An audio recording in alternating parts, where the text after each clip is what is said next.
Chosen one. Stop scrolling for a moment. The world can wait. Heaven has pressed pause on your timeline because something sacred is about to be revealed. You have sensed it, haven't you? The restlessness that would not leave. The tug in your spirit that whispered, "There's more." That voice wasn't imagination. It was destiny calling you by name. You are not like the rest. You were never designed to blend in. And tonight, heaven demands your attention because your selection was not an accident. It was divine. Before you ever took your first breath, the mark of heaven was placed upon you. There were millions who could have stood where you now stand. But God reached through eternity and touched you, not because you were the loudest, the most talented, or the most perfect, but because your heart carried a frequency that resonated with His purpose. You carry something no one else carries. You bear a light that darkness cannot copy. That's why the attacks against you have always felt personal, because they were. There were moments you questioned your worth, asking, "Why me?" The world dismissed you, misunderstood your fire, and labeled your difference as weakness. Yet heaven saw strength in your silence, loyalty in your tears, and endurance in your pain. You survived things that were meant to destroy you, because your spirit was chosen long before your story began. The battles you faced were not punishments. They were confirmations that you were already marked. The enemy doesn't fight the ordinary, he fights the anointed. Listen carefully now. What if I told you that your delay was never denial? Every closed door, every season of waiting, every unanswered prayer, God was not ignoring you, He was preparing you. There's a timing to everything divine. Heaven's rhythm doesn't move with the world's clock. When others rushed ahead, you were hidden in process, being shaped in the quiet, because what's coming through you requires a foundation that doesn't crumble when storms rise. You are not behind. You are being launched on heaven's schedule. As Jesus Himself declared in the Gospel of John, chapter 15, verse 16, "You did not choose me, but I chose you and appointed you to go and bear fruit, fruit that will last." Those words are not ancient poetry. They are your confirmation. You were appointed, not by accident or coincidence, but by divine decree. Fruit that lasts is being birthed from your obedience, even when no one sees it yet. The invisible work is about to become visible evidence. Chosen one. Hear this clearly. The shaking in your life was never meant to destroy you. It was meant to reveal you. When everything around you shifted, God was shifting you. The people who left were never meant to walk into the season you're stepping into now. The doors that closed were protection, not rejection. You are being positioned for impact. Heaven doesn't need you to be perfect. Heaven needs you to be available. Your yes carries more power than you know. You are standing at the edge of a new dawn. This is not just another moment, it's a divine announcement. The heavens are opening, and favor is beginning to locate your name. What once felt impossible will start to align effortlessly, not because of luck, but because alignment has arrived. You will see clarity where there was confusion, strength where there was weakness, and joy where sorrow once reigned. The light within you will not flicker out. It's about to blaze like never before. Pause for a moment. Breathe. You can feel it, can't you? That sense that something sacred has just been spoken into your atmosphere. It's not just words, it's activation. The same God who called prophets, kings, and dreamers has whispered your name. You've been wondering why you feel different, why you don't fit in anywhere. That's because you weren't designed to fit in. You were designed to stand out. Heaven doesn't make copies. You are an original masterpiece carrying a divine assignment that only you can fulfill. So right now, before you scroll away, I want you to take action, not for me, but as a prophetic act of agreement. If you feel this truth burning inside your chest, if your spirit recognizes that heaven is speaking directly to you, do something about it. Comment 777 below as your declaration that you receive this word. Type it as a sign that you accept the call of the chosen, that you are ready to step into what has been waiting for you all along. Then share this message, because there's someone else out there, another chosen one who needs to hear what you just heard. And if you haven't already, subscribe and stay connected to this flow of divine revelation. The next word released could be the one that completes your transformation. You were marked long before the world knew your name, before breath filled your lungs, before your heartbeat began to echo in your mother's womb. Your destiny was sealed. Heaven had already written the script of your life, and angels were assigned to watch over the unfolding of your story. You are not a coincidence. You are not the product of human decision or circumstance. You are the evidence of divine intention. Every cell of your being carries the fingerprint of God's will. The silent marking before your birth was not loud, not public, not spectacular. It happened in the quiet, in the chambers of eternity, where only heaven could hear. God spoke your name in a tone that only your spirit could understand. That whisper became your identity, your purpose, your mission.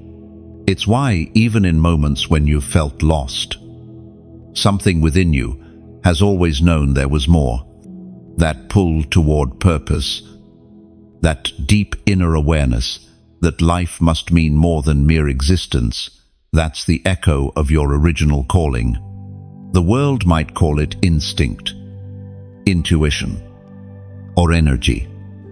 But the truth is far deeper. It is divine memory.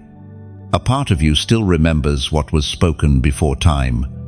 A fragment of eternity rests inside your soul, reminding you that you are not random matter. You are divine matter, wrapped in human form.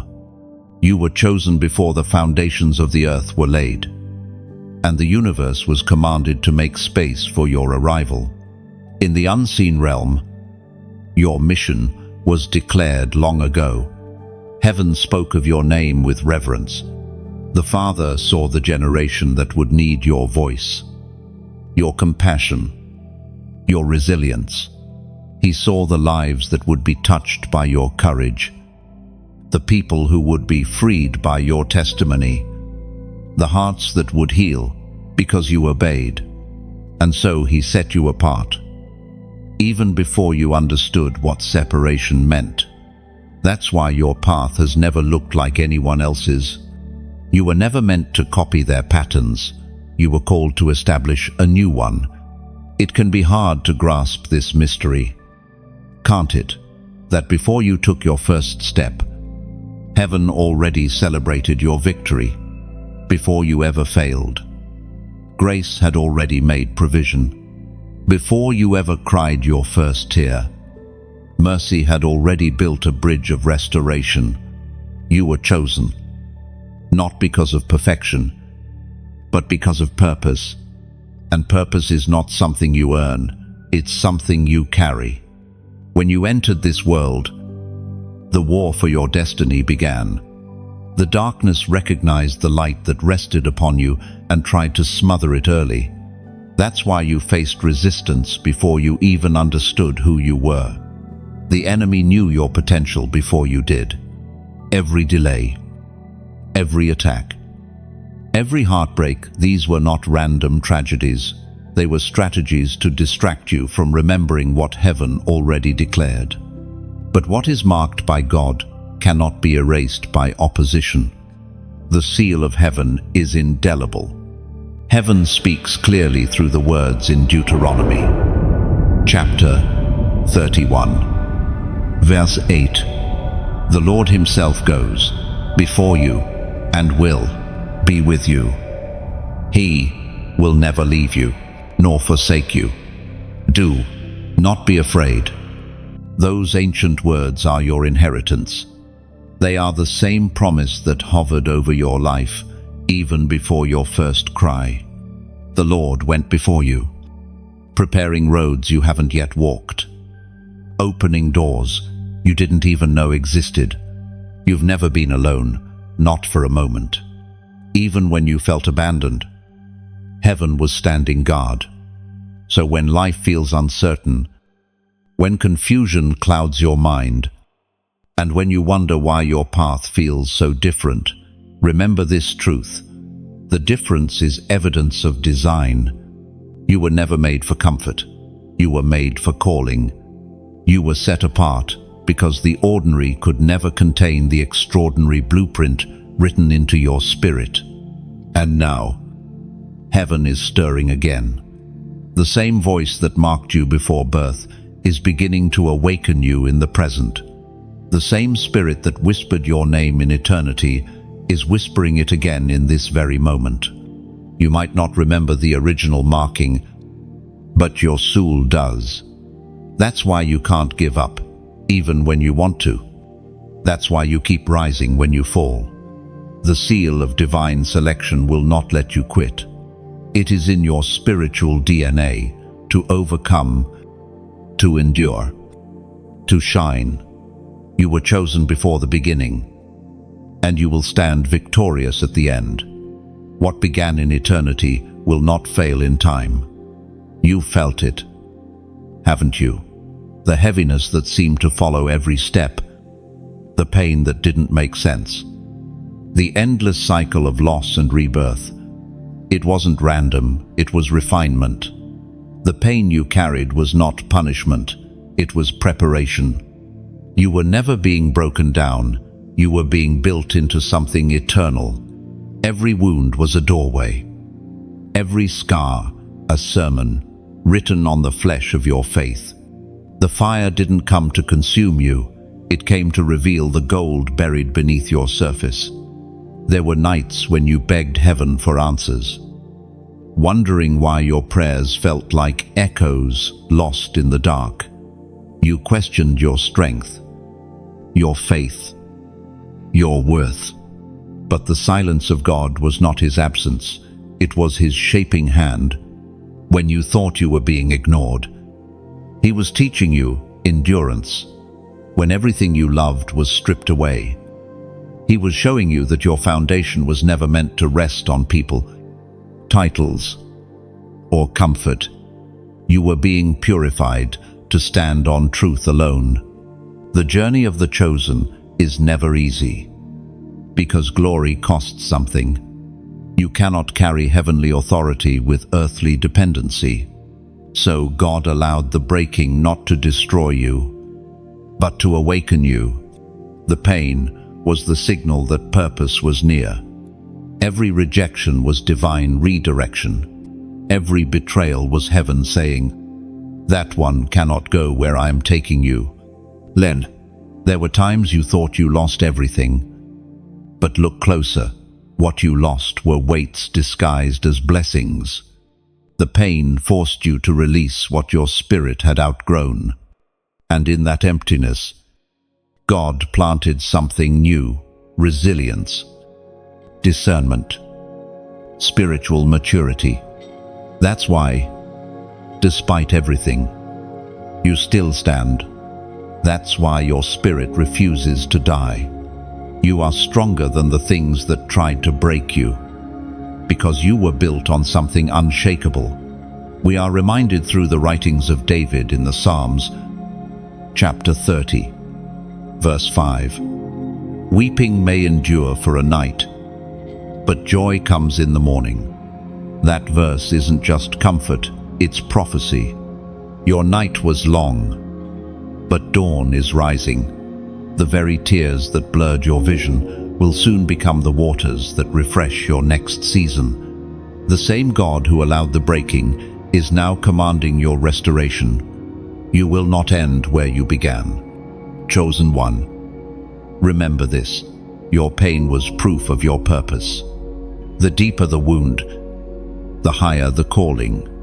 God allowed the storm so you would learn to walk on water. He let you be stretched so you could carry what others cannot. Pain birthed wisdom. Loss birthed perspective. What the enemy meant for evil has become divine training for destiny. You were not forgotten in your suffering. You were being refined in fire that hell cannot touch. You've walked through loneliness that few can understand. People saw your smile, but didn't see the weight you carried behind it. They saw your strength, but not the trembling hands holding it together. And yet, you never collapsed. You endured every hidden battle with a quiet courage that heaven applauded. The pain shaped you into someone who can now lead others out of the very darkness you once feared. So now, as you stand in this moment of recognition, let this truth sink deep into your bones. Your story is sacred. The broken pieces are being rearranged into something beautiful. The very places where you bled will become fountains of healing for others. That's why you couldn't give up. Even when you tried, purpose kept breathing when your hope was gone. Grace stood beside you when strength failed. And now, the same hands that held you through the valley are lifting you into visibility. Before we move forward, I want you to pause. Let this sink in. You are not a victim of circumstance. You are evidence of divine endurance. Your survival is not luck. It is prophecy fulfilled. So take this moment and declare what your spirit already knows. Type these words below. I rise again. Ja. Say it as an act of faith, not as a cliché. Say it because heaven needs to hear your agreement. When you write those 3 words, you're not just commenting, you're commanding your atmosphere. You're aligning your voice with heaven's decree that your season of defeat has ended.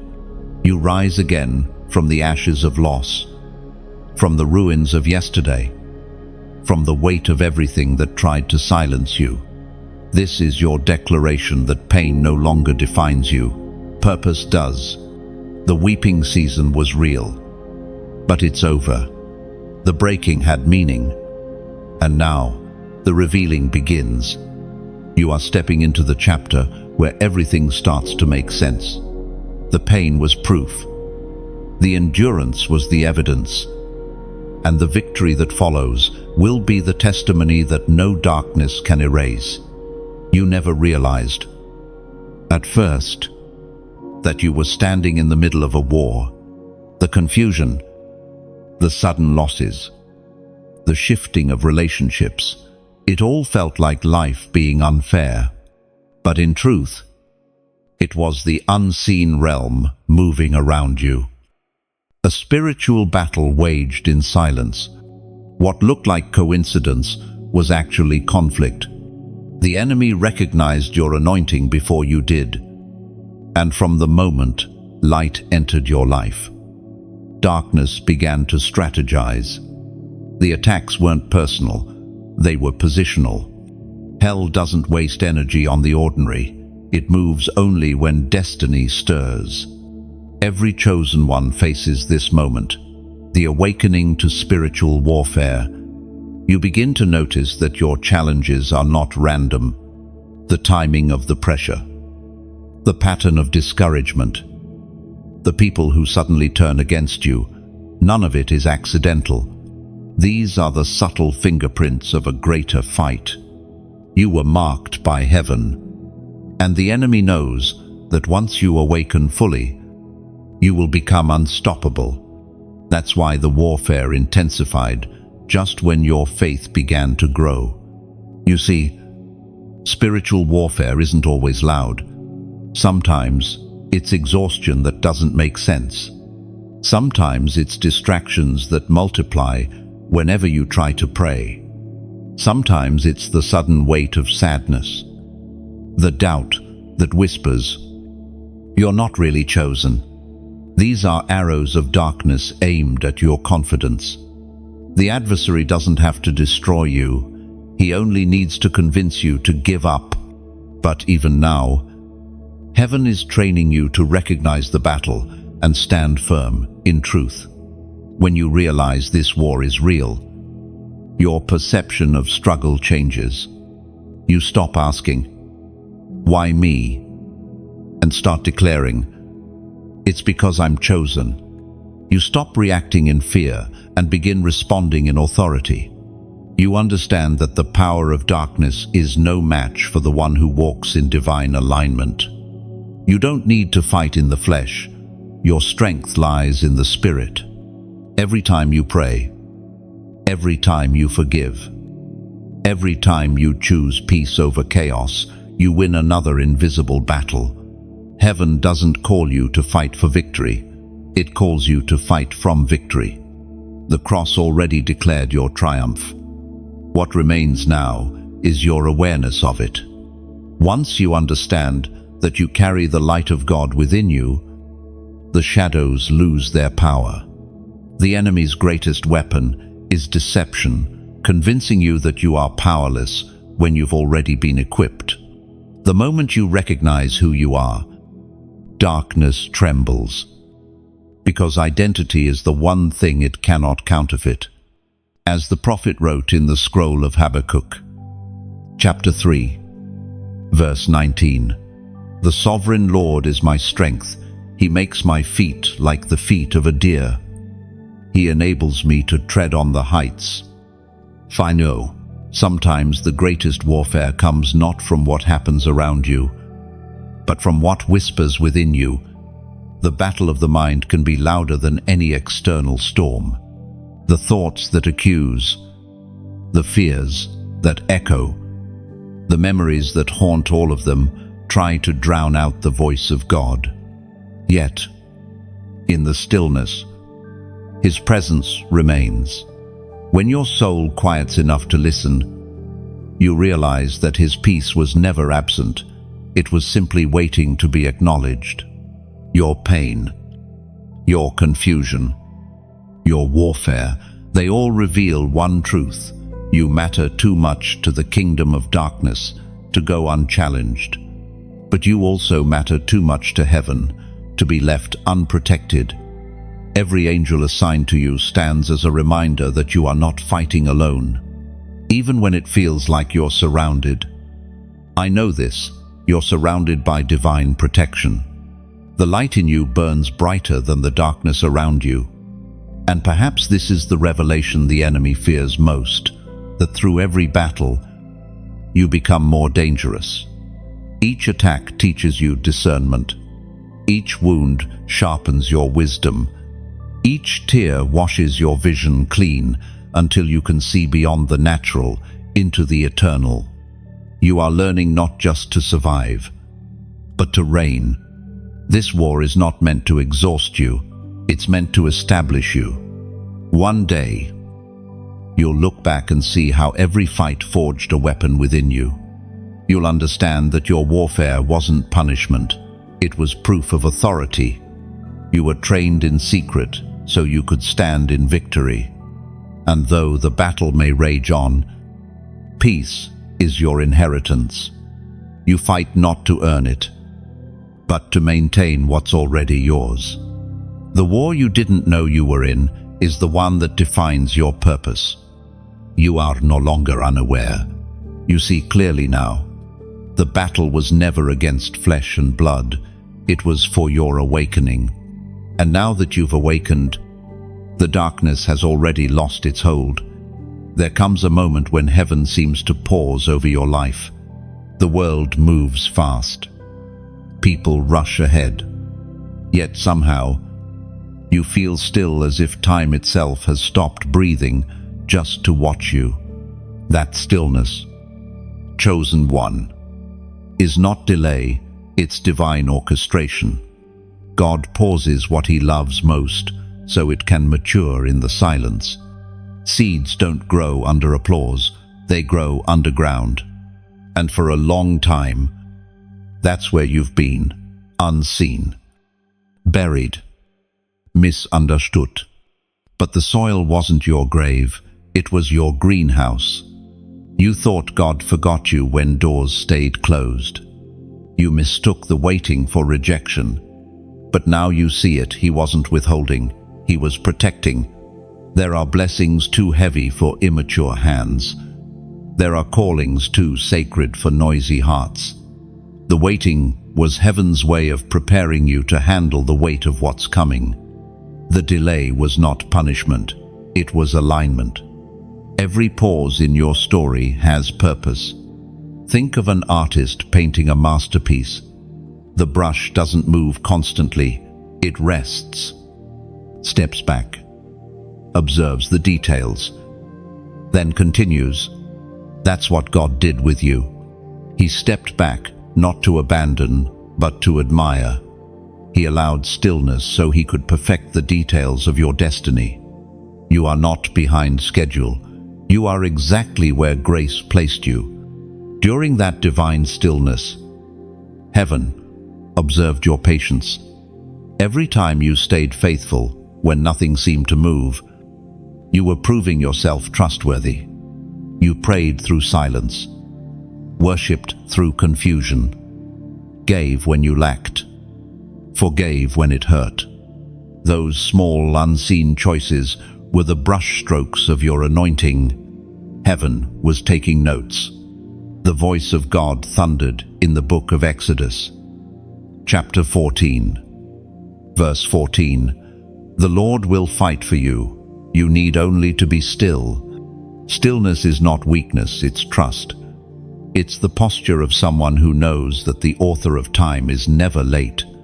When you rest in that faith, miracles begin to move quietly beneath the surface. And now, chosen one. The stillness is shifting. The divine pause is ending. You will soon notice acceleration doors opening in hours that once took years. Connections appearing out of nowhere. Opportunities that feel tailor-made.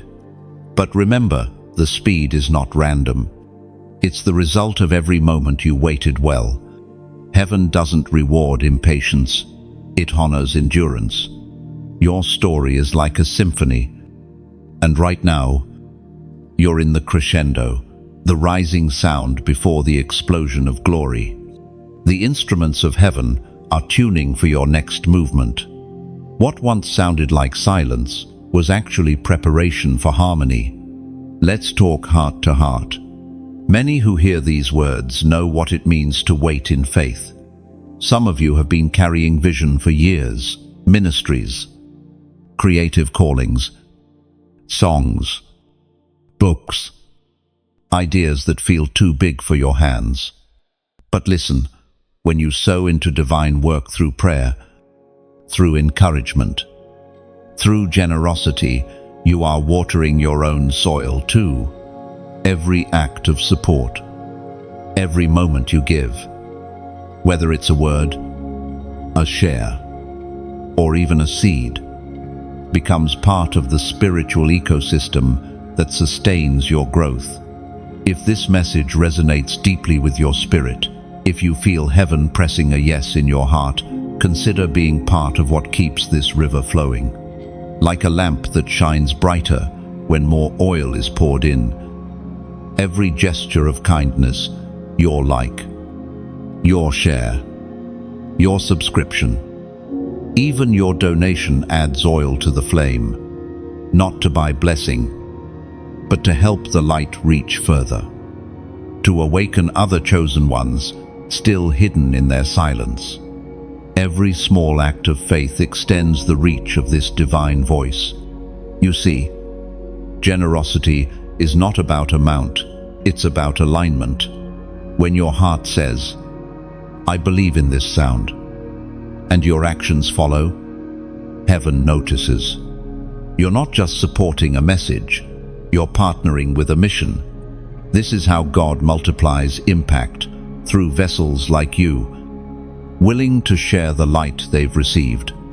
So as you breathe in this moment, feel heaven's satisfaction. The pause is breaking, and the rhythm of your purpose is about to play again. Don't despise the stillness, it was sacred training.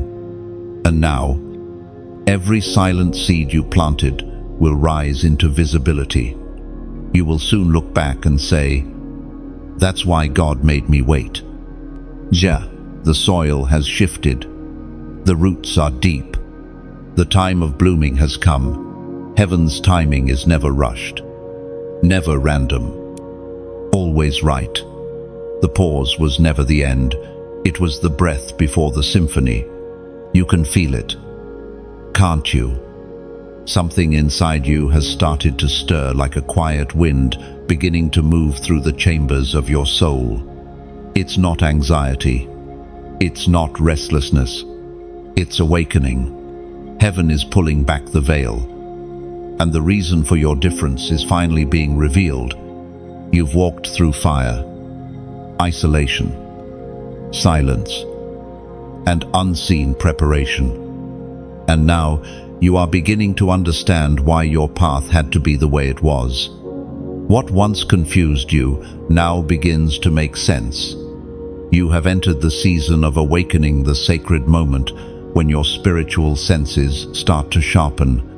You notice patterns you used to ignore, the same number appearing again and again. The dreams that feel like messages, the random encounters that seem divinely timed. You're not imagining it. You're being activated. The same spirit that once marked you in eternity is now shaking you awake in time. Heaven is speaking through signs because your purpose is ready to emerge from hiding. The Apostle reminds us in his letter to the Ephesians, chapter 5, verse 14, "Wake up, sleeper, rise from the dead, and Christ will shine on you." That call was written for moments like this, for chosen ones like you, who have been asleep under the weight of the world's distractions. You were never meant to stay comfortable. You were meant to burn. This awakening doesn't happen with lightning and thunder. It comes quietly. Like dawn, you start feeling drawn to truth, to purity, to peace. The noise that once thrilled you now drains you. The places you once fit in no longer feel like home. That's not loss, that's transformation. You're shedding old frequencies so you can hear heaven clearly. The world calls it outgrowing. Heaven calls it evolving.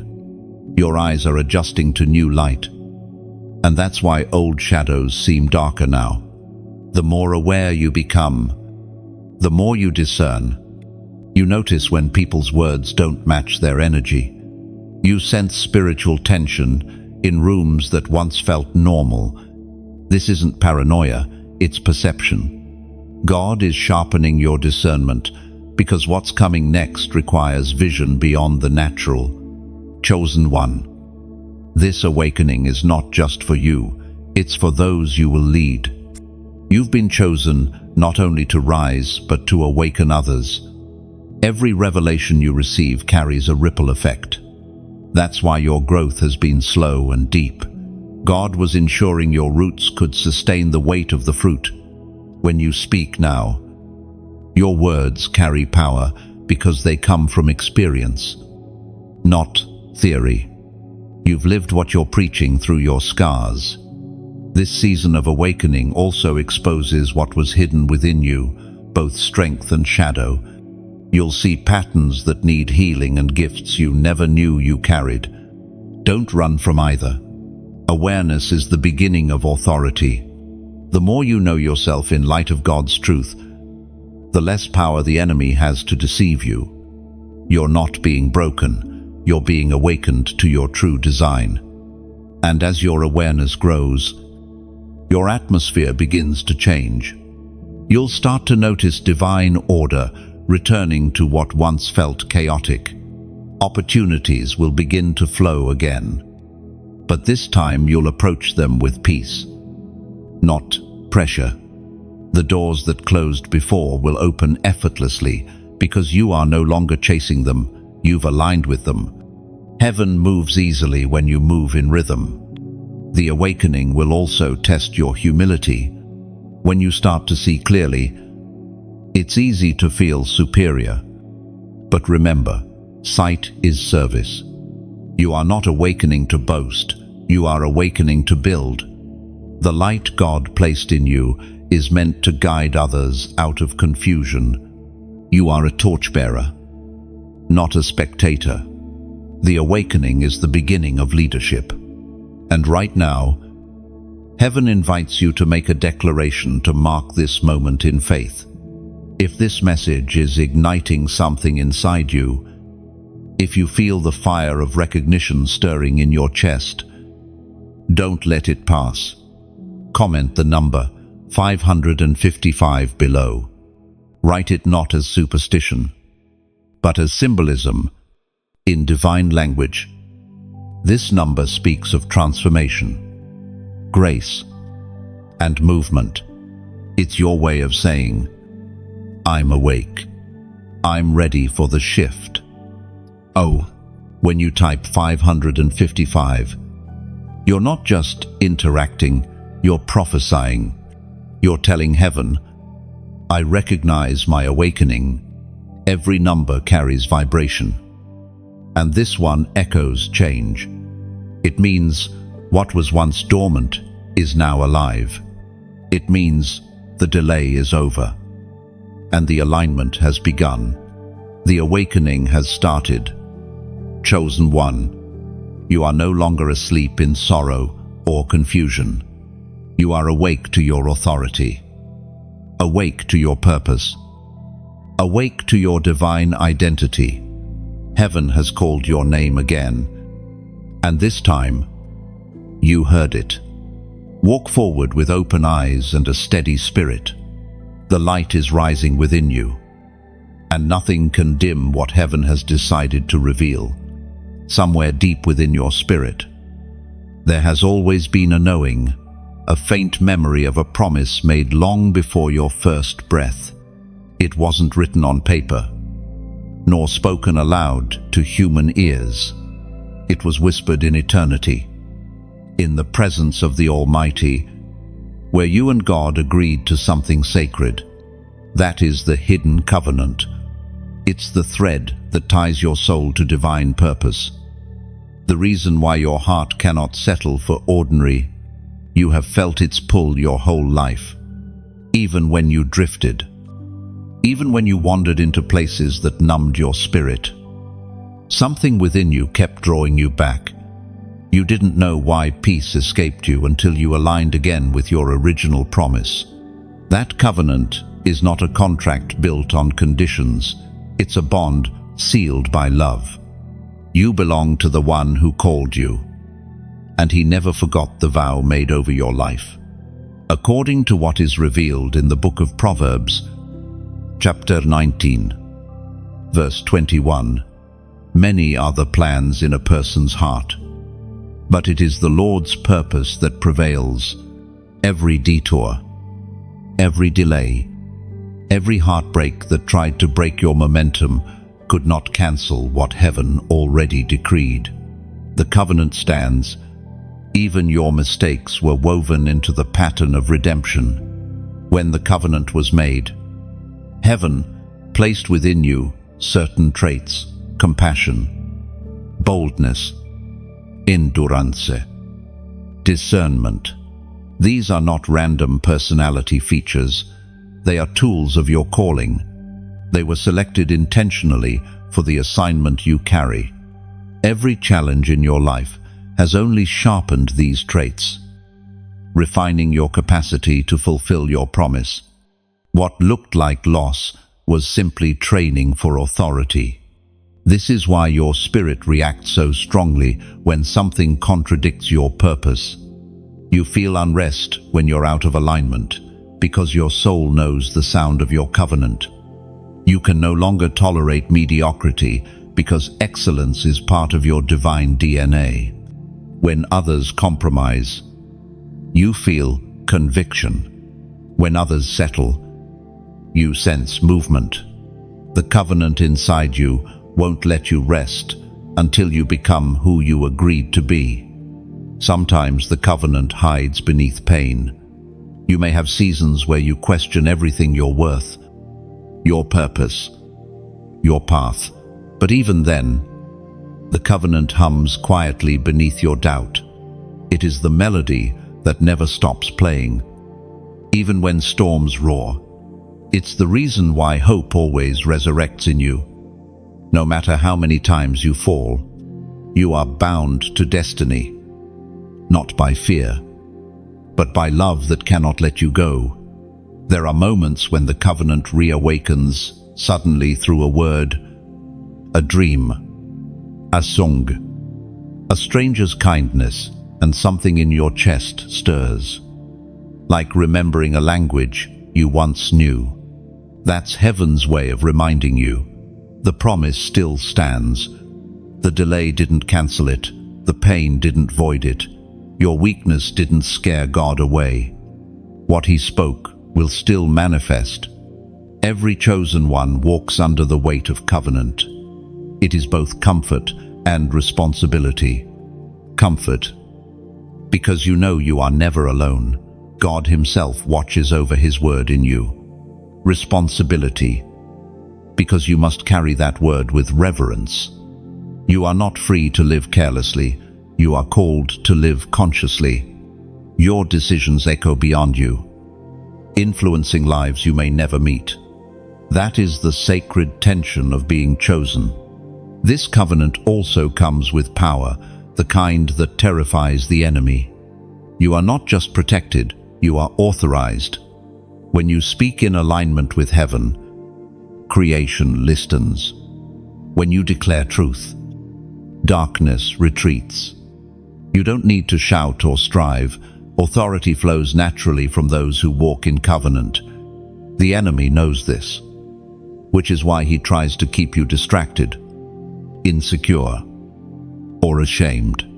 But the moment you remember who you are, his power dissolves. You don't need a new promise.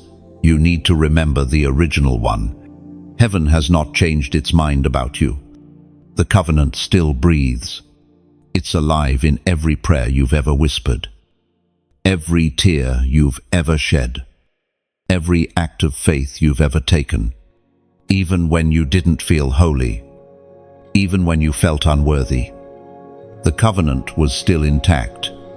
Grace guards what human weakness cannot destroy. Now, as you read these words, that hidden agreement begins to stir again. The spiritual seal over your life glows brighter. You are stepping back into alignment with what heaven always intended. The covenant that once seemed distant now beats in rhythm with your heart. You are not reclaiming it, it's reclaiming you. Chosen one. This is the mystery of your existence. Before you said yes to God on earth, you already said yes in eternity. That yes still stands. The covenant still holds. And heaven is watching to see how beautifully you will fulfill what was spoken before time began. There are seasons when the silence grows so thick that even your prayers seem to disappear into it. Those were your isolation seasons. The years when heaven seemed to close every door. When even the people who once called your name began to drift away. You tried to explain the distance, to understand the solitude, but there was no logical reason. It wasn't punishment, it was protection. You weren't being cut off, you were being set apart.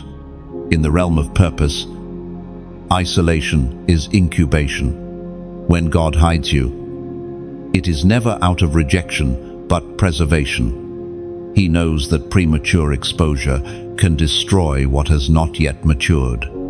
Like a seed planted deep in darkness, you were buried only so that you could grow unseen. No one applauds the seed under the soil, but heaven watches closely, nurturing every unseen inch of growth. The Spirit spoke through the prophet Jeremiah. Chapter 29, verse 11. For I know the plans I have for you, declares the Lord. Plans to prosper you and not to harm you. Plans to give you hope and a future. That promise is the anchor of your hidden years. The plan has never changed. The pause was never abandonment. The delay was never doubt. You see, isolation strips away illusion. When you walk alone, you learn who you are without applause, without validation, without noise. You begin to recognize the sound of your own spirit again, the one that got drowned out by opinions and comparisons. Isolation reveals authenticity. You discover that strength isn't built in crowds, it's forged in solitude. The wilderness doesn't take your identity, it returns it to you. During those quiet years, heaven was reconfiguring you. Every disappointment became data for destiny. Every moment you cried out, "Why am I alone?" Heaven answered silently, "Because I'm teaching you to hear my voice without interference." There is a clarity that only isolation can birth. It is the clarity that separates leaders from followers, purpose from performance, faith from feeling. Do you remember the people who left you in that season? You thought you did something wrong. You replayed every conversation, every misunderstanding. But the truth is, they had to go. Not because they were evil, but because they couldn't follow where you were headed. They were assigned to chapters, not to the book. If they had stayed, their presence would have distorted your focus. God loved you enough to remove what distracted you. Even your silence carried meaning. When no one understood your vision, heaven was listening. When you were misjudged, heaven took notes. When you kept your composure under false accusation, you were passing unseen tests. Isolation has always been the classroom of kings and prophets. Every chosen one must sit in the school of solitude before they can stand in the halls of influence.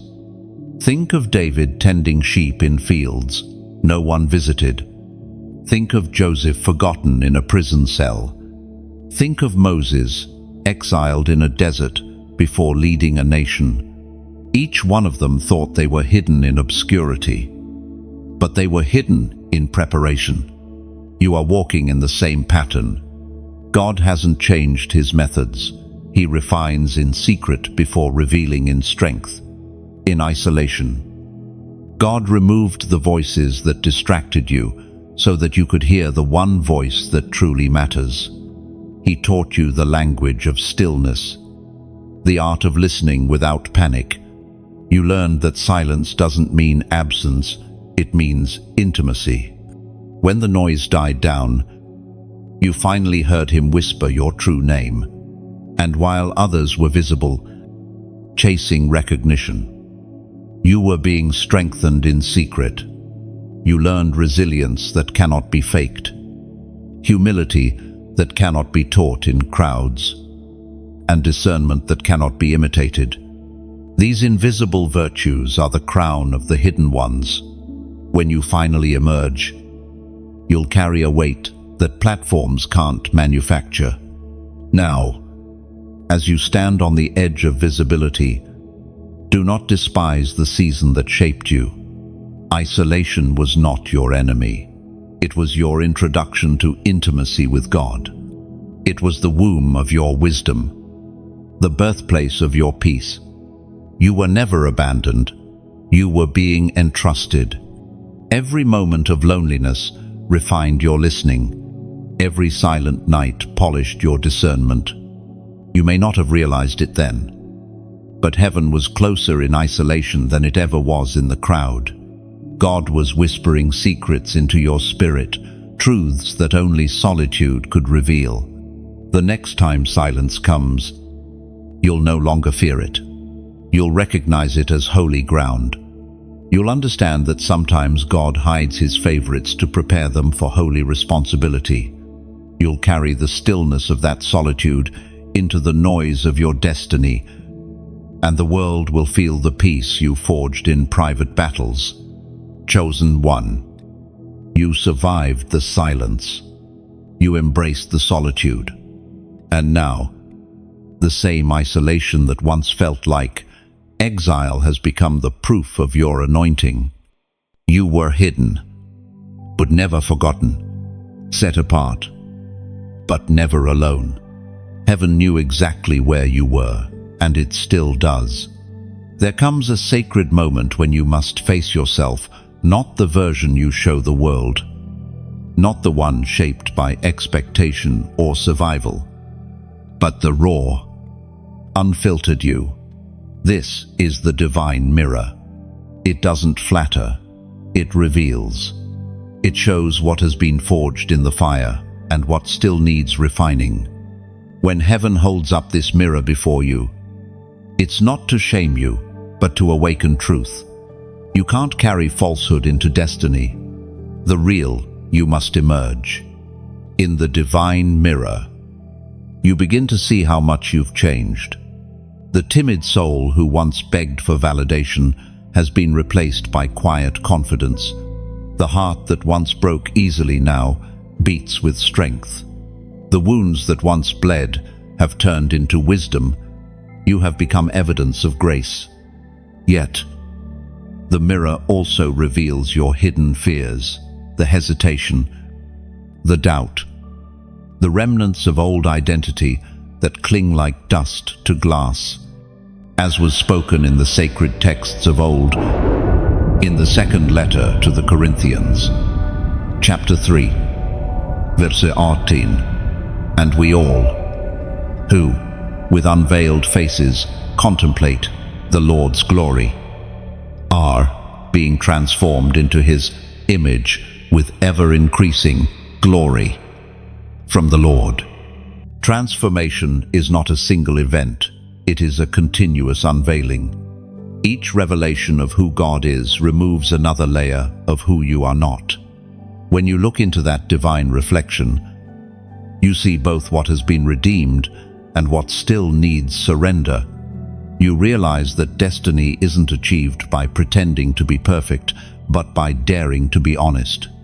The mirror teaches humility, the kind that admits weakness without fear, the kind that allows grace to fill the cracks. The more truth you face, the more light enters your being. For many, this confrontation feels painful. You remember decisions made in fear, opportunities missed through hesitation, love withheld because of pride. But the mirror isn't there to remind you of shame. It's there to reveal how much greater redemption has been. Every scar becomes a prophecy of survival. Every flaw that once made you hide becomes a testimony of healing. You begin to see that God never expected perfection. He wanted partnership. He wanted your authenticity. When heaven shows you the mirror, it's not only to reflect who you are, but to reflect who He is through you. Every chosen one carries a reflection of divine nature, patience, mercy, justice, compassion, courage. These qualities shine brightest in the cracked vessels, because light escapes through the brokenness. That's why the enemy fought your identity so hard, because if you ever saw yourself clearly, you'd never again believe the lies, he whispered.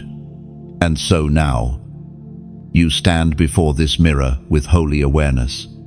The person staring back is not the same one who began this journey. You've walked through fire, endured betrayal, survived the silence, and yet here you are, radiant, refined, real. The mirror confirms what heaven has always known. You were never disqualified. You were always becoming. Look again. Do you see it? the gentleness in your eyes, the quiet authority in your spirit, the peace that sits where anxiety once ruled.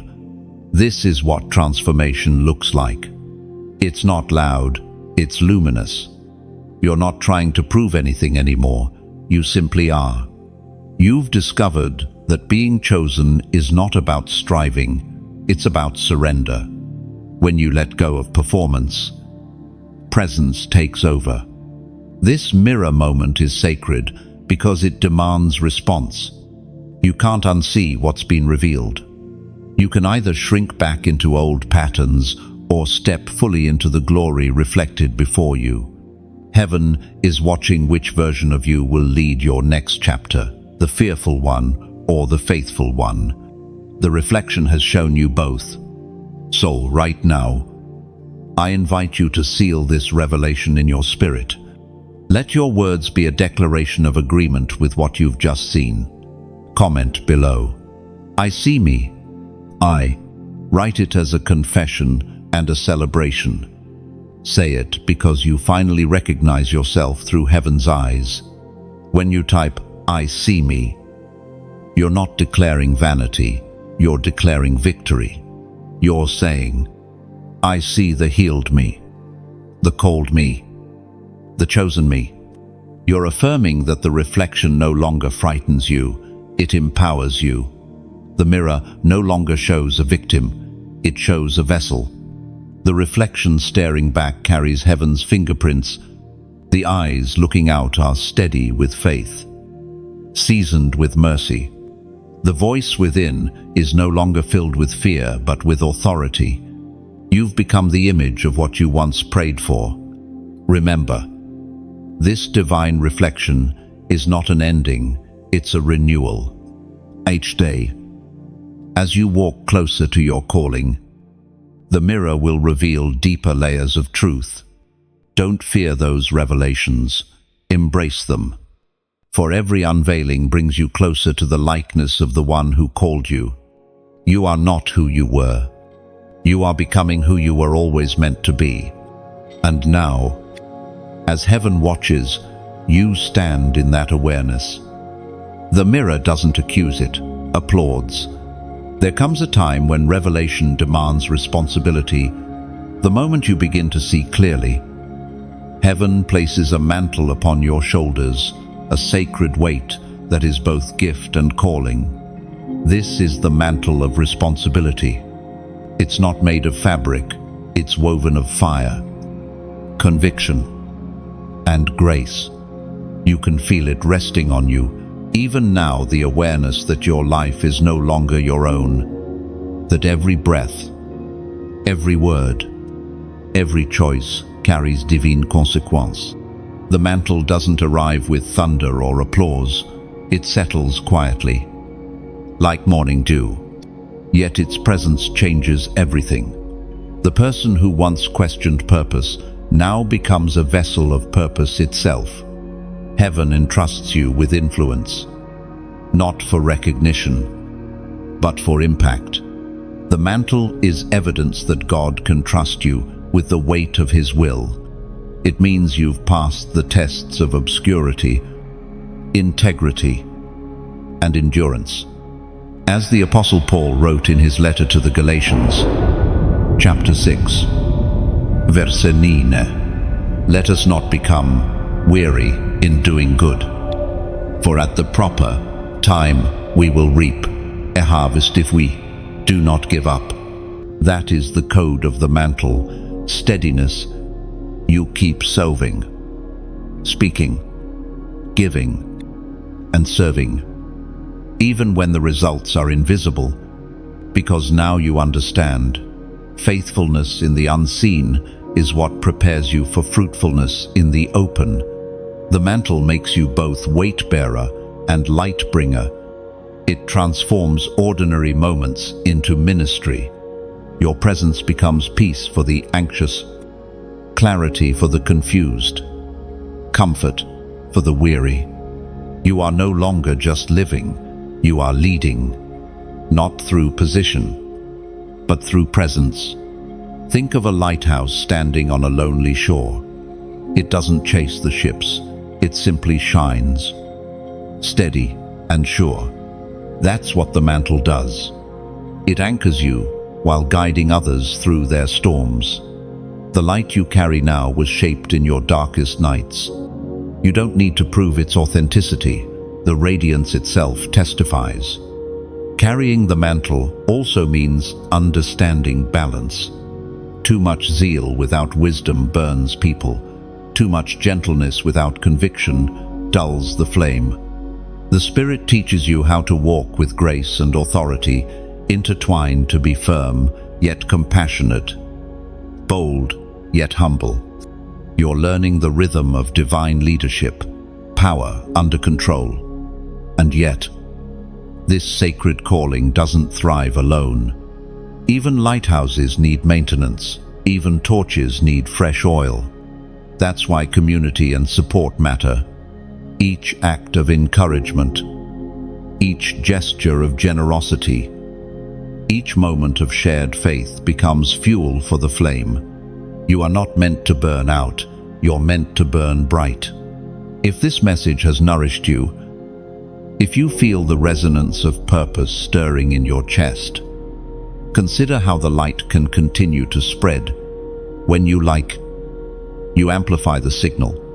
When you share, you become the messenger. When you subscribe, you help keep the rhythm of revelation flowing into more hearts like yours. And when you donate, no matter the size, you pour oil into a lamp that lights countless, others still lost in the dark. But this is not a plea, it's an invitation. You're not giving to a person, you're giving through one. What flows here doesn't end here, it multiplies.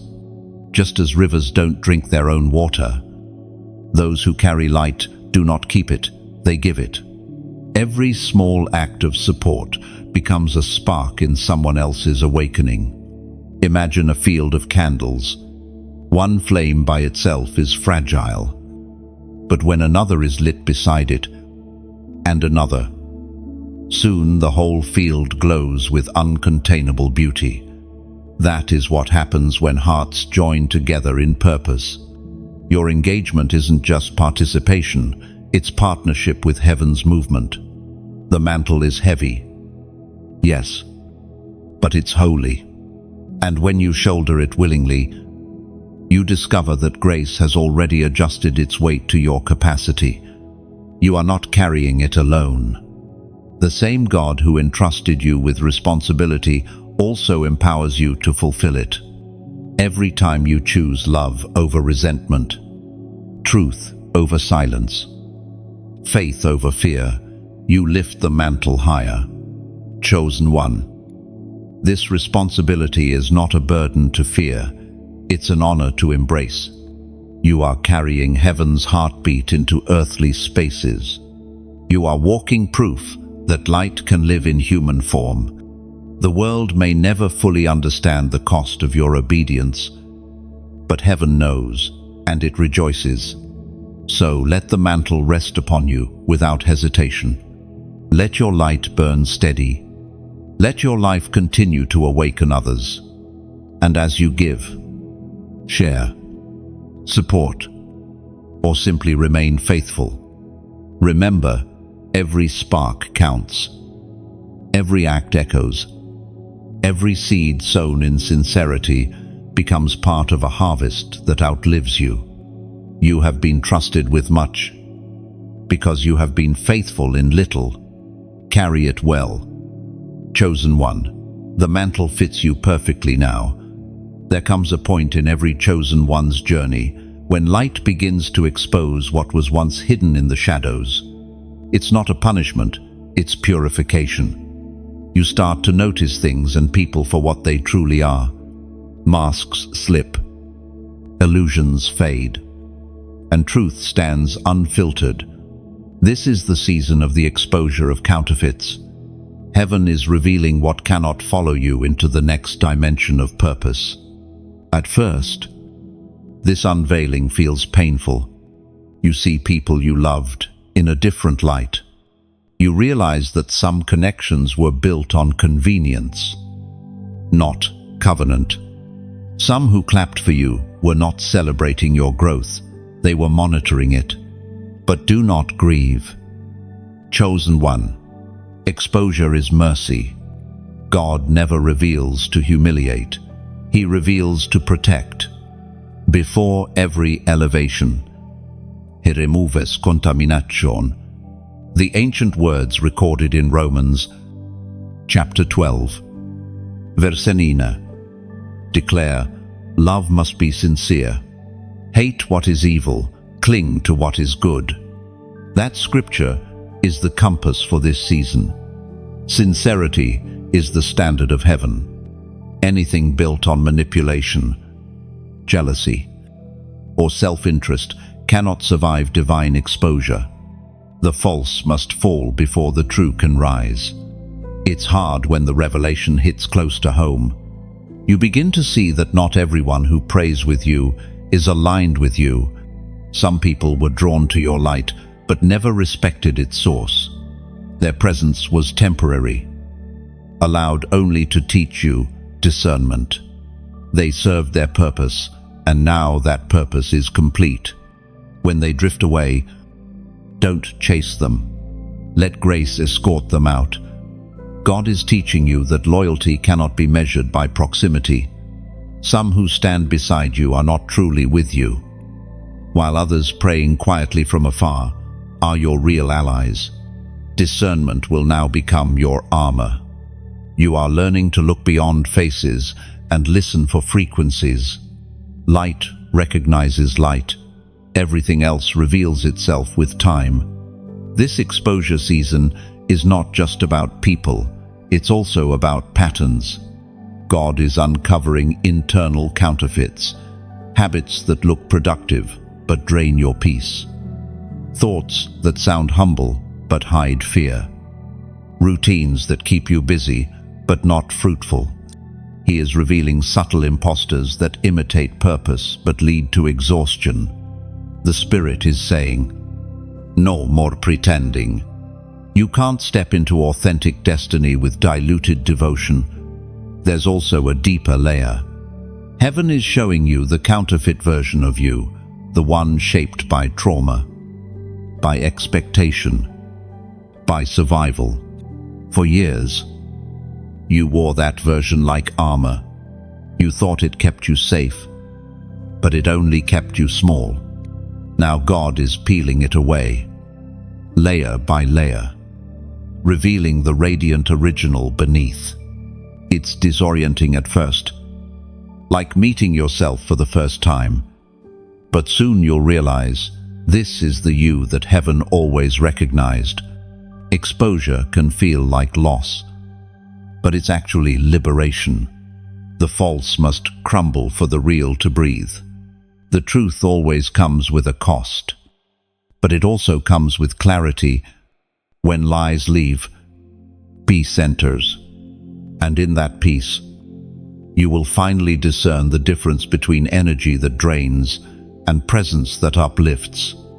This process doesn't require revenge or confrontation. You don't need to expose anyone. Truth does that on its own. Your only task is to stay pure in motive. Let the light handle the rest. The more you align with truth, the less you'll need to defend yourself. God is your vindication. You will notice this pattern again and again. Whenever a greater calling is near, heaven purges your circle. Every divine promotion begins with separation. It's not cruelty, it's order. You can't carry dead weight into new dimensions. You can love people deeply and still release them gracefully. This is maturity, the understanding that not all departures are betrayals. Some are deliverance. The exposure of counterfeits also redefines your perception of success. You begin to see that not every platform is purpose. Not every opportunity is divine. Some doors are distractions, disguised as blessings. The Spirit is teaching you to wait for what carries peace. If you have to compromise your integrity to obtain it, it's not from God. Real favor never requires you to fake who you are. As clarity increases, so does confidence. You stop explaining your discernment to those who don't understand it. You stop apologizing for boundaries. You stop shrinking to keep others comfortable. Truth will sometimes make you stand alone. But solitude with integrity is better than popularity with pretense. Chosen one. This unveiling is not destruction, it's detox. Heaven is cleansing your environment so that when the next door opens, you'll walk through it untainted, unburdened, and unstoppable. Let everything false fall away without resistance. The shaking is not against you, it's for you.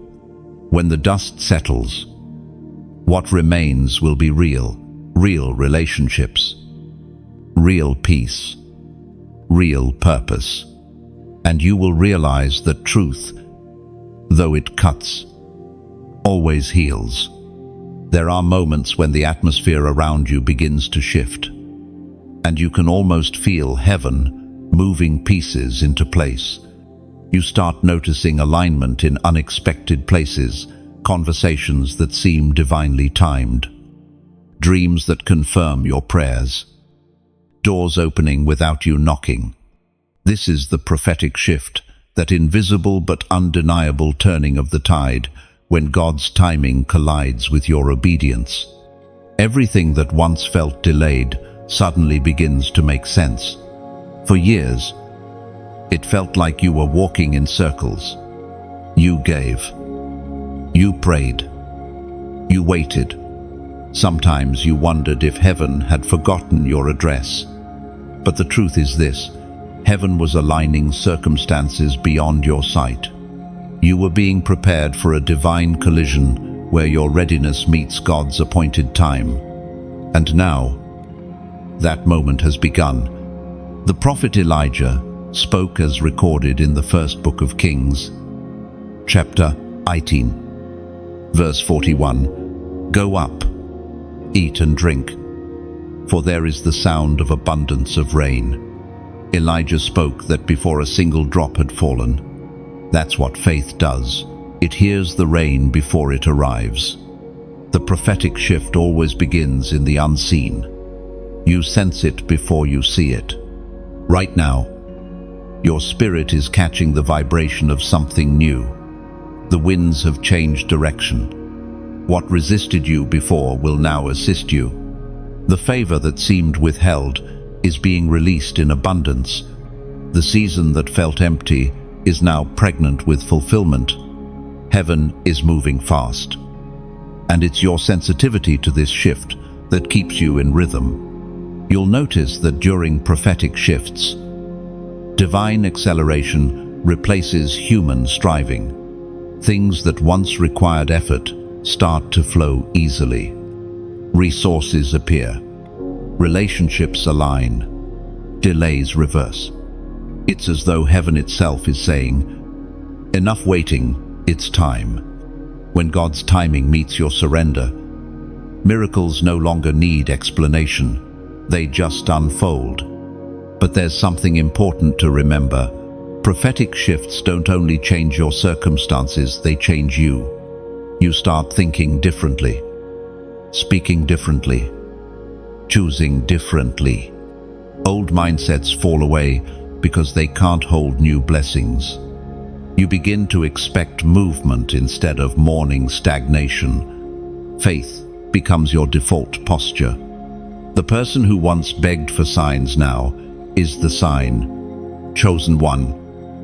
You've been feeling this stir, haven't you? That sense that the atmosphere is charged, that something divine is approaching. Don't second guess it. You're not being emotional, you're being prophetic. The same spirit that hovered over the waters in Genesis is hovering over your life again. Creation is responding to your alignment. When heaven moves, all of creation must obey. Sometimes A prophetic shift doesn't begin with doors opening, it begins with discomfort. You start feeling unsettled in old places, conversations, and habits. That unease isn't punishment, it's prompting. Heaven is nudging you out of what's familiar so you can step into what's fruitful. The shift always starts with a stirring, and yes, there will be moments of fear.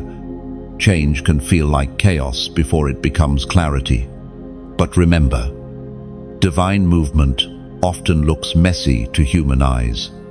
The shaking you feel is not destruction, it's rearrangement. Heaven is restructuring things to make room for glory. The prophetic shift also carries a sacred invitation. Respond quickly. When doors open, step through. When the Spirit whispers, act. Delayed obedience can close windows of opportunity. You don't need to understand everything. Just trust the one who orchestrates it. Every time you move in faith, you prove that you're ready for the next wave. You may not see the full picture yet, but pieces are falling into place even now. The things that once didn't fit are aligning perfectly. What once seemed random will soon reveal its purpose. God wastes nothing, not a tear, not a delay, not a detour. Everything is converging in perfect precision. Right now, heaven is inviting you to acknowledge what your spirit already knows. The shift is real. It's not coming, it's here. So, as a prophetic act of agreement, comment below. 444. Type it not as ritual, but as recognition. The number 444 signifies divine alignment, order, and open gates. When you write it, you're declaring, I see the order forming. I trust the timing. I walk in sync with heaven. You're not wishing, you're witnessing. You're acknowledging that heaven has begun to unfold what it promised. Your comment becomes a signal in the spirit, a way of saying, I'm awake, I'm ready, and I'm aligned. It's not just text, it's testimony. The very act of declaring alignment brings peace to your atmosphere and power to your prayers. The prophetic shift is here. Chosen one. It's unfolding in quiet moments and loud breakthroughs, in subtle confirmations and undeniable miracles. The waiting room has turned into the launching pad. What was once held back is now being released with purpose. You are stepping into the current of divine momentum, no longer striving, but soaring. Be still enough to sense it, and bold enough to move with it. Heaven's order has found your name. The rain that Elijah heard is now beginning to fall, and it's falling for you. When the winds of life begin to roar, and the familiar trembles beneath your feet, that's when the soul learns to listen differently. You no longer seek God in the quiet, only you learn to hear Him in the storm. The waves crash, people scatter, blanc humble. Yet something sacred whispers within you, peace. Be still. This is the revelation of the voice within the storm. The world teaches you to fear the storm, to run for shelter, to pray for calm. But heaven knows storms aren't sent to destroy you. They're designed to reveal what can't be shaken. When thunder fills the sky and lightning splits the darkness, the noise outside is nothing compared to the voice within. That inner voice, the steady rhythm of God's presence, becomes your compass when everything else is chaos. Scripture says in the Gospel of John, chapter 14, verse 27, Peace I leave with you, my peace I give you. I do not give to you as the world gives. Do not let your hearts be troubled, and do not be afraid. Those words are more than comfort, they're commandment. They remind you that peace isn't the absence of storm, it's the presence of the one who walks upon it. There were times you begged God to remove the storm, but He chose instead to meet you inside it, because there are revelations that only rain can deliver. When you stood trembling, thinking you were surrounded by chaos, heaven whispered, "You're surrounded by me." You didn't see it then, but every drop of pain was washing away what was false, cleansing your spirit of fear, pride, and pretense. The voice within the storm doesn't shout, it steadies. It says, "You are safe." It says, "I am here." It reminds you that even when everything looks out of control, heaven has not lost command. You learn to find rhythm in the thunder, beauty in the wind, purpose in the pressure. The storm doesn't drown you. It teaches you to walk on what once terrified you. You begin to notice something strange. While others panic, you feel calm. You no longer need circumstances to be perfect to feel peace. You've discovered that peace is not found around you, it's found within you. And that's when you realize the truth. The storm was never about destruction, it was about transformation. It wasn't sent to test your faith, it was sent to reveal it. Every chosen one must go through this. Moses faced the Red Sea. David faced Goliath. Daniel faced lions. And you faced storms of loss, betrayal, silence, and change. But each of those tempests had one assignment: to refine your hearing, to make you sensitive enough to discern God's whisper even when the world screams. The storm also exposes anchors. You start to see what you've been holding onto that can't hold you. Titles, relationships, control, comfort, they all shake loose when the winds rise. But the things built on truth remain unmovable. Your faith, your calling, your covenant with God, these are your true foundations. The voice within the storm isn't always comfortable. Sometimes it convicts before it comforts. It will say, "Let that go." It will say, "Forgive them." It will say, "Move forward." And though your flesh resists, your spirit recognizes that voice. It's the same one that called light out of darkness at the beginning of time. When it speaks, creation shifts. And so do you. When the storm rages, you are reminded that your faith isn't fragile, it's forged. The noise outside cannot drown the divine resonance within. The more you listen, the clearer it becomes. The same power that calmed the sea in ancient days now speaks through your spirit. That same authority lives in you, waiting for you to echo heaven's decree: peace, be still.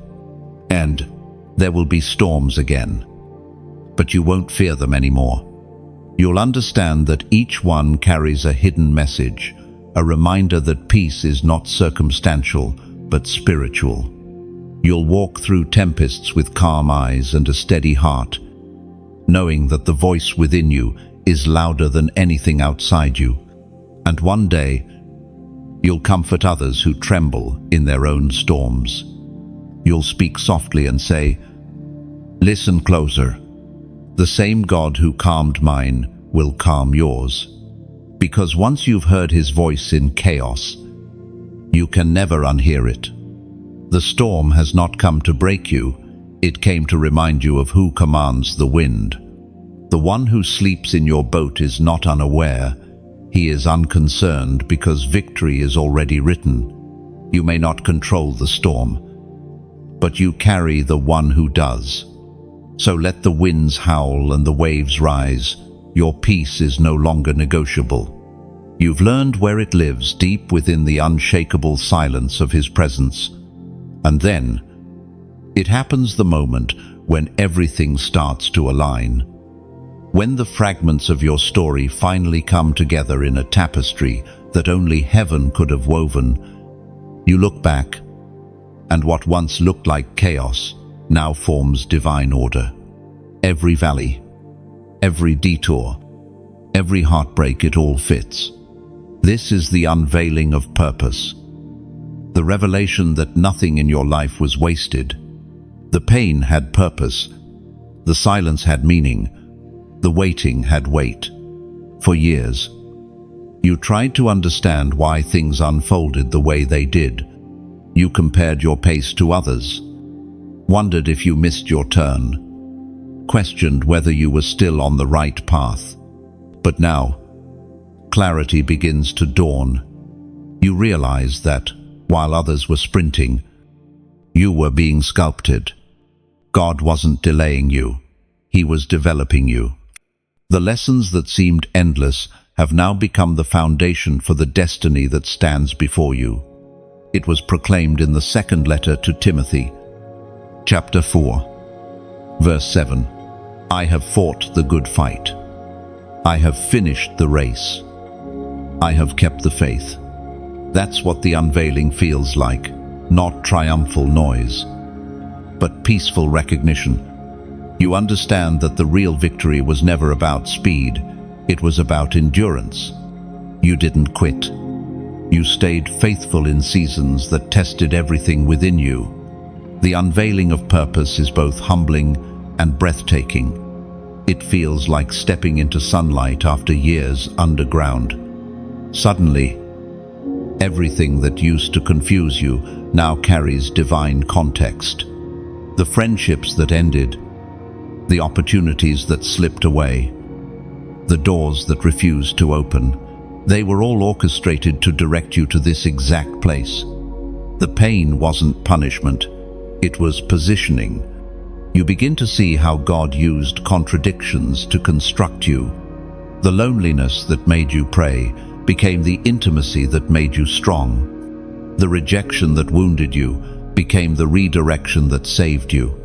The disappointments that emptied you made room for authenticity. Every seemingly wasted season was actually holy ground, preparing you to walk in maturity and power. As purpose unfolds, your heart changes. You stop asking, "Why did this happen to me?" and begin saying, "Thank you, God, that it happened for me." You no longer crave explanations, you crave alignment. You no longer seek validation, you seek assignment. You realize that destiny was never about achieving something impressive, it was about becoming someone obedient. This revelation softens your spirit. The same pain that once made you bitter now makes you compassionate. You can look at others' wounds and see reflections of your own. But now you hold healing in your hands. The empathy born from suffering becomes your ministry. You've been prepared to guide others because you've walked the road yourself. Your voice carries credibility not from knowledge, but from scars that speak truth. When the unveiling happens, there's also peace about the things you still don't understand. You stop forcing meaning onto every mystery. You recognize that faith is not always having answers, but trusting the author. Purpose doesn't remove all questions. It replaces anxiety with assurance. You know you're where you're supposed to be, even if you don't know what's next. The unveiling also reveals that destiny is not a destination, it's a direction. Purpose unfolds, one step at a time. You may not see the whole picture yet, but now you trust the process. Each sunrise brings another layer of understanding. Each act of obedience opens another door. You've learned to walk by revelation, not routine. And as you stand in this moment of unveiling, something deep within you whispers, this was always the plan. Heaven didn't improvise your story. Every chapter, even the painful ones, were intentional. The Creator wastes nothing. He can take betrayal and turn it into blessing. silence, and turn it into strength, failure, and turn it into foundation. Your story is proof of that truth. The unveiling also changes how you carry yourself. You no longer chase what's fading you. Invest in what's eternal. You stop running after people who can't see your value, because now you know your worth isn't up for debate. You stop shrinking to fit small spaces because you understand that you were designed for expansion. You carry purpose with quiet confidence, knowing that heaven has already approved your steps. And as this awareness settles over you, peace fills the cracks that pain once occupied. You look back at the younger version of yourself, the one who cried for answers, who doubted, who nearly gave up, and you smile, because now you see it. None of it was wasted. Every prayer, every tear, every silence, it all led here. The unveiling of purpose isn't loud. It's not dramatic. It's gentle, steady, and sacred. It's the whisper that says, "Now you see why." And as you stand in that light, gratitude rises like incense. You finally understand that what was breaking you was actually building you. What was hidden is now revealed. And the masterpiece, you've become flawed yet faithful. Scarred yet shining, is the very image of divine intention fulfilled. Across the earth, a quiet awakening is taking place. It doesn't begin in stadiums or stages, but in hearts, one by one, flame by flame, all over the world. The chosen are rising. You can feel it in the air. The spiritual hum of people remembering who they are. This is the rise of the remnant, the ones who refused to surrender their faith when the night grew long. You are part of that company. The ones who endured the wilderness and came out carrying fire. This rising is not about noise or recognition. It's about light. You are the lamp God refused to let go out. Through disappointment, isolation, and delay, He protected your flame. Now, that same light will guide others through their own darkness. You are part of a generation marked by resilience, marked by purpose, marked by glory. As it is written in the book of Isaiah, chapter 60, verse 1, "Arise, shine, for your light has come, and the glory of the Lord rises upon you." This isn't a poetic line, it's a command. Heaven is declaring movement. You've been still long enough. Now, the light that once flickered within you is blazing, unstoppable, undeniable. Think of how the sun rises. It doesn't rush. It doesn't apologize for breaking the darkness. It simply appears, and everything changes. That's how your rise will look. You won't need to announce it. The evidence will speak for itself. People will sense the shift in your presence. They'll see peace where there used to be panic, confidence where there used to be confusion. That's the mark of the remnant, the quiet authority of those who've wrestled with the night and won. But this rise isn't just for you. It's for the world that's been waiting for your obedience. Every act of courage you take becomes a torch passed to someone still wandering. Your consistency becomes someone else's confirmation that faith works. Your story, your scars, your survival, they're not for shame, they're for service. And as the remnant rises, unity begins to form. Not uniformity, but harmony. Different voices, same purpose. Different stories, same spirit. Together, they become a symphony of redemption, a chorus of grace. No single light can illuminate the world, but together, The chosen ones can set it ablaze. This is where your participation matters. The spreading of this light is not done by one, it's done by many. When you like, you amplify the echo. When you share, you become a messenger of hope.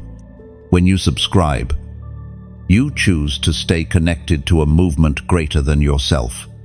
And when you donate, no matter how small, you pour oil into lamps across the world, helping more lights rise. More voices speak. More souls awaken. But hear this clearly. This isn't about building an audience. It's about building an altar. Every engagement is an act of worship. Every gift, a brick in the temple of transformation. You're not supporting a message, you're sustaining a mission. When you respond, you're saying to heaven, I'm part of this. Imagine a forest after fire. For a while, all that remains is ash. But soon, from the soil, rise green shoots, small, stubborn, unstoppable. That's what the remnant looks like. New life emerging from ruin. Beauty born from ashes.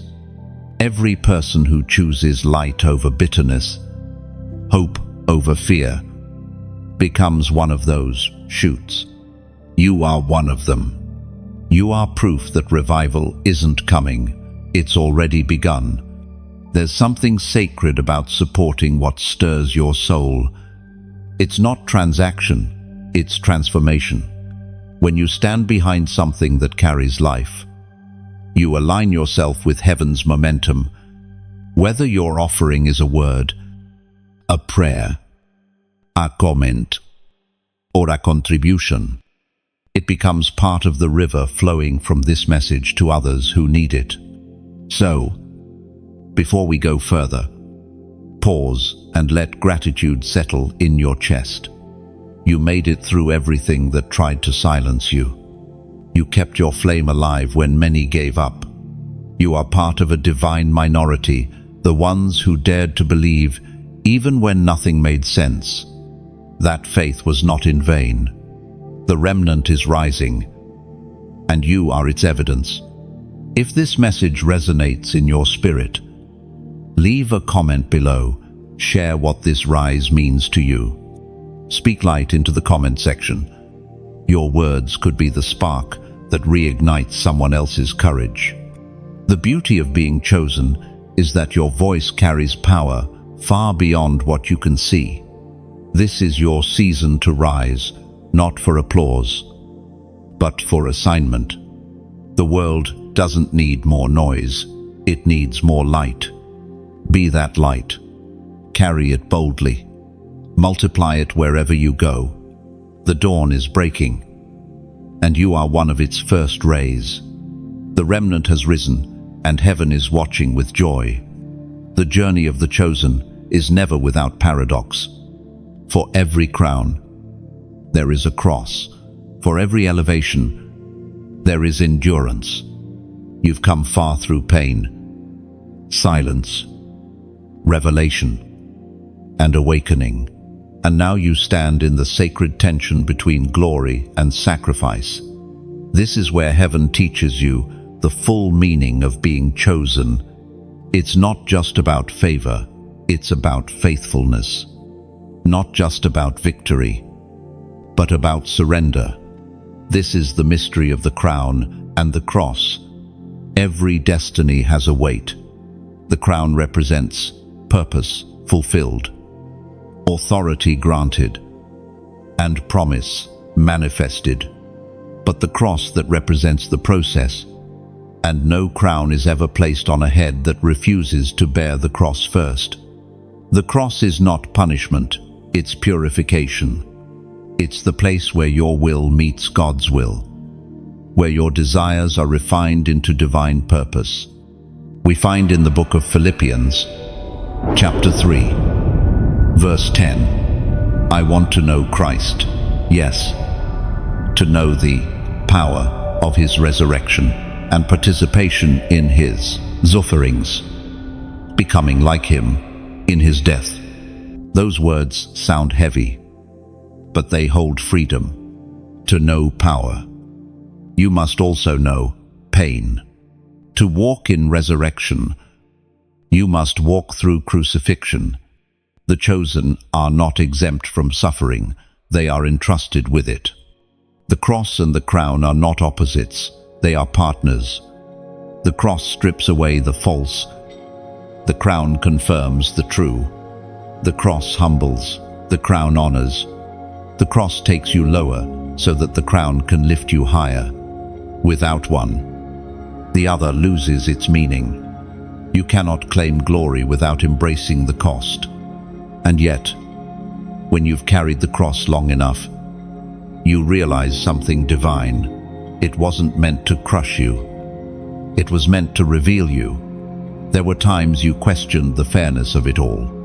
Why did others seem to advance easily while your path was paved with pressure? Why did the weight feel heavier for you, but what you called unfair? Heaven called preparation. The stronger the crown, the deeper the cross. God was ensuring your character could sustain your calling. He was building endurance in private, so you wouldn't crumble in public. The cross refines the heart of a servant. It dismantles pride, exposes motives, and deepens compassion. Through pain, you learn patience. Through rejection, you learn grace. Through loss, you learn love that doesn't demand return. The cross doesn't just make you stronger, it makes you softer in all the right ways. You begin to lead not from ego, but from empathy. You stop judging the wounds of others because you recognize your own. And then comes the moment you feel the weight shift. The cross doesn't disappear, it transforms. What once felt like burden begins to feel like belonging. You understand that carrying the cross means carrying the heart of Christ. The love that endured nails and mockery now beats within your chest. You see beauty in surrender, power in patience, joy in obedience. You no longer fear sacrifice because you've seen what it births, glory that cannot fade. When the crown finally rests upon your spirit, it feels different than you imagined. It's not made of gold and comfort. It's made of authority and humility intertwined. You realize that the true crown is not something placed on your head. It's something forged in your character. It's the peace you carry, the wisdom you embody, the love that radiates from your scars. Every thorn that once pierced you becomes part of that crown, a reminder that pain can be transfigured into purpose. And yet, even in glory, the cross remains near, not as torment, but as truth. It reminds you of where your strength came from, of who sustained you when you were breaking. The crown shines brightest when worn by one who still remembers the cross, because without humility, authority becomes hollow. Chosen one, this is the rhythm of your calling. Die, then rise, lose, then find, carry, then conquer. The crown and the cross are not two roads, they are one path. One teaches endurance, the other reveals reward. One breaks the heart, the other heals it. Together, they shape you into the reflection of divine strength. When the next test comes, you won't fear it. You'll recognize its shape. You'll whisper to yourself, "I've carried one before." And with that same quiet faith, you'll lift it again, not as a victim, but as a victor, because you know now, every cross carried with grace becomes a crown placed with glory. It happens quietly, no trumpets, no thunder, just a still realization that everything heaven promised has begun to unfold. You stand at the threshold of revelation, complete, What once felt hidden behind layers of mystery now shines in plain sight. The weight you've carried for years lifts, not because it vanished, but because you've grown strong enough to bear it with peace. This is the moment God reveals why you were chosen out of millions. You were chosen not because you were the loudest, the most skilled, or the most righteous. You were chosen because your heart was willing to say yes when others hesitated. Heaven saw the strength in your surrender, the purity in your persistence, the beauty in your brokenness. You were selected to be a vessel of endurance, proof that grace can transform fragility into fire. Every scar you carry glows now, not as memory of pain, but as evidence of survival. As was written in the book of Isaiah, chapter 43, verse 1. Do not fear, for I have redeemed you. I have called you by name. You are mine. Those words are your coronation. You are known personally, chosen intentionally, loved unconditionally. When the Maker of the stars says, "You are mine," no power in creation can undo it. Looking back, you see it all. The divine choreography hidden within every hardship, the silence that taught you to listen, the rejection that made room for redirection, the waiting that deepened your roots. Nothing was wasted. Even your wanderings were woven into wisdom. You see now that destiny is not a straight line, but a spiral, always leading you closer to the heart of God. Even when it seemed you were going in circles, you were chosen to stand as living evidence that light can dwell inside frailty, that forgiveness is stronger than bitterness, that hope can outlast despair. You were chosen to walk through shadows so that others might find their way out. Your story is a torch, and each step you take illuminates the path for those still lost in their night. The revelation doesn't crown you in pride, it crowns you in gratitude. You understand now that being chosen was never about superiority, it was about service. God didn't elevate you above others, He positioned you among them as a bridge, a bearer of light. The higher you go, the lower your heart bows, because true greatness always wears humility as its robe. You realize that heaven's choosing is not a single event, it's an ongoing conversation. Every morning, God whispers your name again, inviting you to continue walking in purpose. Being chosen means you wake up daily and choose back. You choose faith when fear beckons. You choose love when resentment tempts. You choose light when shadows return. The call is constant, but so is the grace that empowers you to answer it. And with this revelation comes peace, not the shallow kind that depends on circumstances, but the deep kind that flows from understanding. You no longer need to strive, to compare, to prove. You simply are. The very existence of your breath is evidence that heaven's plan is still active. Every inhale says, "I'm still chosen." Every exhale says, "And I still choose you, Lord." End quote. There's a quiet majesty in this awareness. You don't need recognition. Your reward is revelation. You see the fingerprints of God on everything, on the laughter and the loss, on the delays and the deliverance. You recognize now that even your smallest, yes, shifted, unseen worlds, the impact of your obedience ripples far beyond what your eyes can measure. The world may never fully understand your journey, but heaven does. You've become what you were always meant to be, a living testament that divine purpose outlasts human logic. Your life now carries a stillness that speaks louder than any sermon. Grace works. Faith stands. Love wins. And as this understanding settles over you, A calm joy fills your chest. It's the joy of completion, not that everything is finished, but that you finally see the pattern. The tapestry makes sense. You no longer fear the unknown because you've learned the author of it. You no longer dread the waiting because you've met the one who waits with you. The journey has come full circle now. You've walked through revelation, endured refining, and arrived at understanding. You know who you are, and more importantly, whose you are. This message was never coincidence. It was divine alignment. If something within you has shifted, if your spirit feels lighter, more certain, more alive, then the word has done its work.